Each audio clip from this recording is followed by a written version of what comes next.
Hello. Maayong adlaw sa tanan. This is your favorite human and napunta sa itong Lakwacha 101. Karon nga adlaw, naata sa Northern Arizona University or NAU.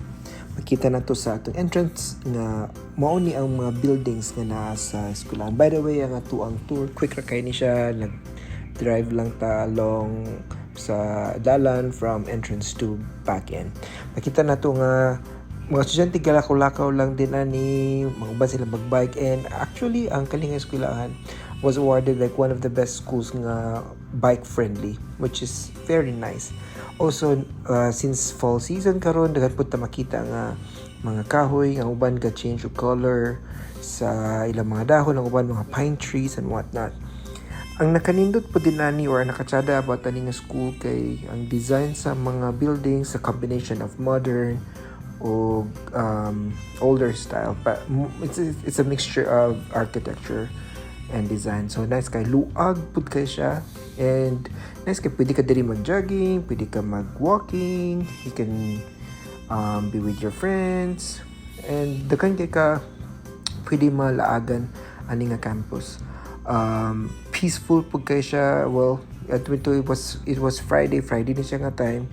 And nakanes po din nani kay nasa lay ka ng murag robot nga gamay nga mag-deliver sa imong snack or imong pagkaon kani makita na to.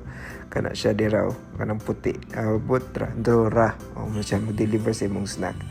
Or kung na ba kay order murag Uber pero murag robot og style. And yeah, accessible ang campus. Nakay dagan pwede matuan. Kaning puti, at first I been ako conservatory ni siya or something about astronomy or whatever, pero murag mao ata nilang stadium, there's like mga events and whatnot. And ang NAU, ang ilahang murag mascot or whatnot is called Lumberjacks.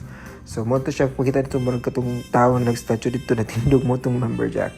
So sure to kaya to ang trip, man. Gusto na to makita kung unsa ang campus. Dili siya totally ang entire campus, but somehow makita nato kung unsa ang facilities ani nga university.